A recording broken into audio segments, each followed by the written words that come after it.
recollections of sparring Whitaker, speaking of great fighters you grew up watching? I think when I boxed Pernell Whitaker, I think it was a good learning experience. When I boxed guys like Frankie Randall, after he came off his victory against Julio Cesar Chavez, he's the first guy to ever beat Julio Cesar Chavez. Actually, we was hanging out, but when I boxed Frankie Randall, I can remember boxing Frankie Randall. I think I was 17 when we first started boxing. Actually, I didn't go hard when I'm gonna get to your question about Pernell Whitaker. When I first boxed Frankie Randall, I didn't box him hard. I boxed him light because we hung out and I wanted to keep our friendship. But I knew that I can really outbox him at the age of 17. I could really outbox him. But I didn't want to outbox him. I was just keeping the work kind of even because I wanted to remain friends with him. He was a cool guy. I love hanging with Frankie Randall because, he first one to ever buy me a pair of Versace shades. I think I was like 17 or 18, and I stayed in his house with him on the golf course, and I was driving his cars. We was training together. We was running together. So and I was already. See, by the time I was 17, I already been around the world and hung out with professionals and seeing how it was to be a to live with to live in a professional fighter's house. And he used to go out and get drunk, and then his wife used to ask me, Floyd, can you go with me to talk with him? And so, because if he get to drinking and get drunk, he'd go out for a long run. So then his wife would ask me, Floyd, can you go look for him for me? I was like, okay, no problem. Because by the time I was after like 16, it was really like I was going to school, but really not full time because I was doing so much traveling. I was traveling and traveling, so I was doing so much traveling at that age. So by the time I was 17, I was grown, I was an adult. Because my dad left my life at 16. So basically at 16, I was really doing what I wanted. I was traveling, going where I wanted to go, staying where I wanted to stay. And so that just one period in my life, I was with Frankie Randall. I was spending time with Frankie Randall and hanging out with him. And then one day, I was at home, I got a call on the phone. I was at my mother's house, I got a call on the phone. He was like, hey, how you doing? I was like, how you doing? He's like, this is Shelly Finkel. I didn't know who he was. Like, what I need you to do is write this name down. So I wrote the name down. He said, I need you to go to Western Union. Because that's when I was dealing with Don Hale. But I had told Don Hale, like, listen, the money, because he had broke his promise that he told me.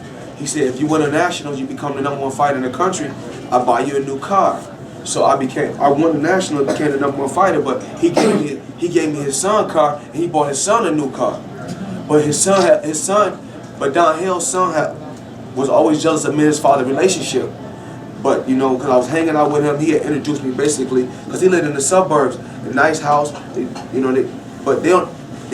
He finally got other fighters, but Don Hale only trusted me around his family. He didn't trust no other fighter. I'll be honest, and all the other fighters was black. So I'm the only black that he trusted around his family, because I was the first fighter that was around his family. His son, his daughter, his wife, they trusted me. He's like, well, the rest of the fighters, you guys, and where Nate at? Never there. Well, Nate Jones will basically tell you, because I brought Nate to him. Yeah. But then I didn't like the simple fact is, I told him, like, this is not enough money you're giving me, because my mother got bills that's due. My mother has bills that's due. My mother got rental center furniture. She's struggling. So I got a call from a guy. When a guy called me on the phone, I answered the phone. Yeah, how you doing? He's like, write this name down and write this number down. Exactly what I need you to do. Go to Western Union. I went to Western Union. $500 was there. I'm like, damn, for real? So I called him back. He like, I want you to get on the flight. I was like, no problem. He said, so I got me a first class ticket. And I think that's the first time I flew first class. I was like 17 years old. So I went from there to Virginia Beach. I got there. Zab Judah was there. Some other fighters was there. Tua was there. There was a lot of fighters. We was in the hotel. No problem. But we hanging in the hotel. When it's time to work, no problem, I'm going to work. It's time to run, I outran the rest of the guys. When it's time to go to when we go to the boxing, that's what I like to do, no problem. So they say, you want to box? Oh yeah, that's exactly what I want to do. Once they see me box, I see them nudging each other, all of them. They see me, I box, so that's when they said, we want you to box Pernell when you come back the next day, or while you're here this week. So once I boxed, we left. They said, well, we taking Mayweather to the nice restaurant. And then they took me to the electronics store. They said, get what you want to get. I said, I just need a small radio. They said, no, give me the best radio in here. And I was with the Luduva. They like, whatever I wanted, they got me the best whatever I wanted. Or even all the way through the Olympics, they got me whatever I wanted. But then the key is, you know, you a kid, you don't know no better. But they want, you know, you just think that they doing it because you don't know. Was that your first exposure to guys really bidding for your attention? Because Don Hale came along and he was kind of your benefactor for a while, and Finkel gets in there and do No, that. every time I go to the tournament, every time I go to the amateur tournaments, they were shooting at me. The guy that worked for Top Rank, Cameron Duncan, he was trying to get cool with Don Hale, so they can put something together. You know, I know all these guys from back in the day. And all I wanted to do, you know, was just box. You know, at that time it wasn't no money. I just wanted to go out. I love to box and travel. That's all I wanted to do. Well, what do you remember about sparring Whitaker specifically then? I heard that it was fairly easy work for you. You know, I got respect for champions. You know, I got respect for all the champions. Was it? And I just always say, you know, it was good work for both of us. That's all I say. You know, it wasn't. You know, I don't ever. You know, badmouth no champion. You know, that open up the door and pay the way for me to be where I'm at. You know, because before I go into any championship fight, I always think about Pernell Whitaker. Did that? The reason why I think about Pernell Whitaker because he was a small guy like myself, and he was able to move up in weights and beat big guys naturally, and he has skills, and I got skills, and I'm able to move up and beat big guys that's bigger. What did that tell you, that experience then tell you about where you might stand in the boxing world at large when you turn pro?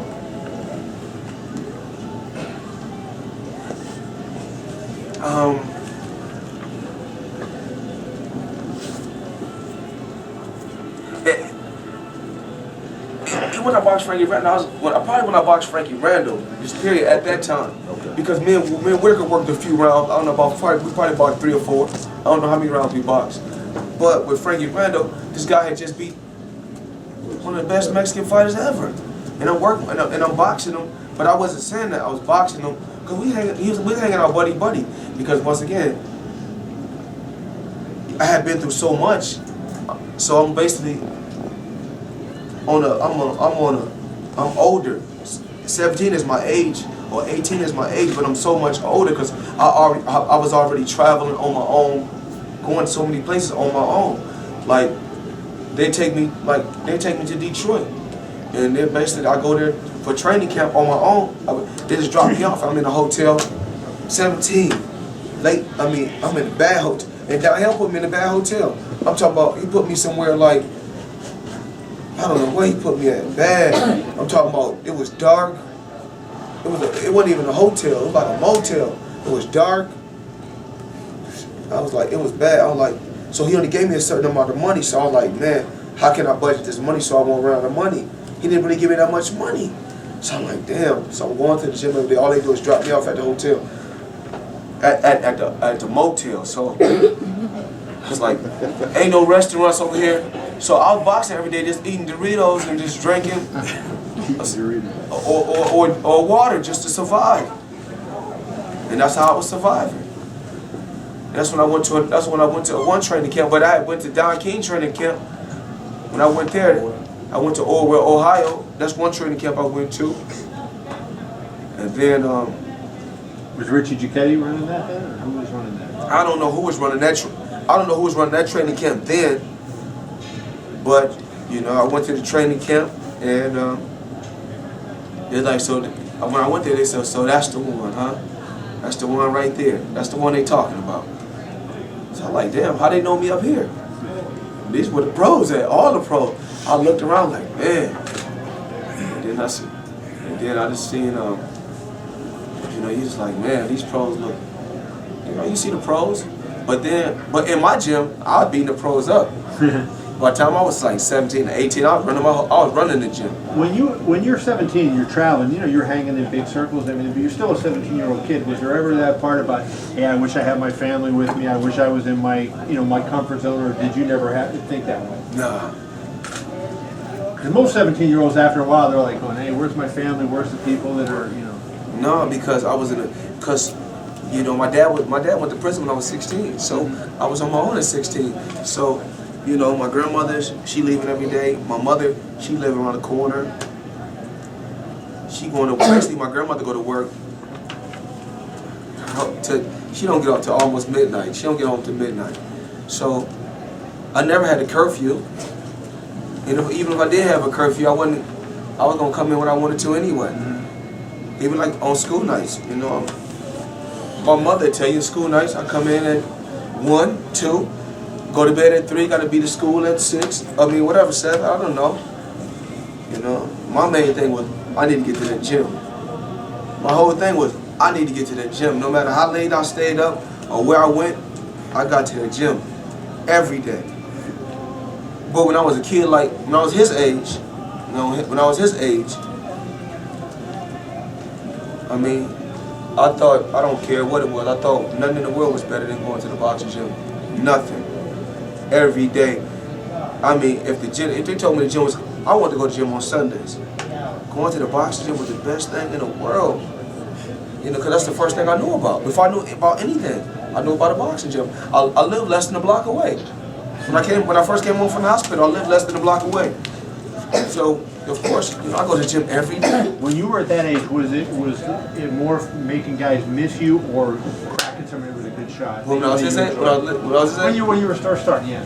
No, you're talking about when I started actually sparring? Actually sparring, yeah. When I first actually sparred, no, all the work was easy. So I guess what I'm getting at is, what did you enjoy about it? Was the Actually, I was boxing with the G. enjoyment was making them people miss and get frustrated they couldn't hit you, or actually hitting them? My favorite shot probably was the pull counter. When I come over, guy jab, and the right hand to the body, and move. They couldn't get to me. My legs were so good, but they be chasing me. The guys, they were bigger than me, so they be chasing me so much. They be chasing me. I'd be boxing, so then I'd go to one knee like this. After like probably before the end of the 3rd round or the 4th round, I go to one knee like this. I'd be like, man, and they be laughing. They be like, oh, you quit. So my dad be like, you quit. So when I get home, my dad teased me the whole time. You quit. You a quitter. So, oh man, I'm like, I was just tired, but I was beating the guy. Right. I was just tired because he was so bigger than me, just pressing me so hard. I was How old were you at that point? Probably 10. Probably 10. So then I said, okay. So I get my mind right when I go home. I get my mind right. I go to school. I come the whole day in school. I'm like, today they ain't gonna get me. They only get me like that just once in a while, not always, because they be so much bigger than me. I probably was fighting at 60. I was fighting at 64. I probably was 11 fighting at 64. They was fighting at 85 and 95 and 90. It was much bigger than me. So I said, okay, we gonna do like this. So I get my mind right. The whole day I'm in school, I'm not even thinking about the work. I'm like, today I'm gonna box. I'm gonna look so good. I'm not gonna make no mistakes. When I go out box, I look so good. I don't make no mistakes. I'll be so happy. I go home feeling. I sleep good that night. It ain't no different now. I sleep good that night. But it's not like they don't beat me. I be outboxing them always. They just so much bigger than me. And they be chasing me and chasing me and chasing me and chasing me and chasing Do me. you still get the same kick out of it now? You get, you fought big guys and get those big, Cotto's a big guy. You're trying to chase you down. You still get that same kick out of it? I know, but I got so much experience. I know how to go to him. I can go to him. Right. I know how to take. I know how to take certain. You can take certain thump off shots the way you move. I know how to tie guys up in a certain way. I know how to wear a guy down. I know when a fighter is starting to fatigue. I can see when a fighter is wearing down in a fight. Even like when I get in the ring, I don't even trip. Like when I get in the ring, I be like, oh, this is. I say, here we go. exactly what I said when I get on sports. I'm like, here we go again. It's just another day. And then right before the mailbag, I'm like, it's gonna be what it's gonna be. I've been here before. I know what it takes, and that's all I say. Is boxing still the most exciting thing, the best thing in the world?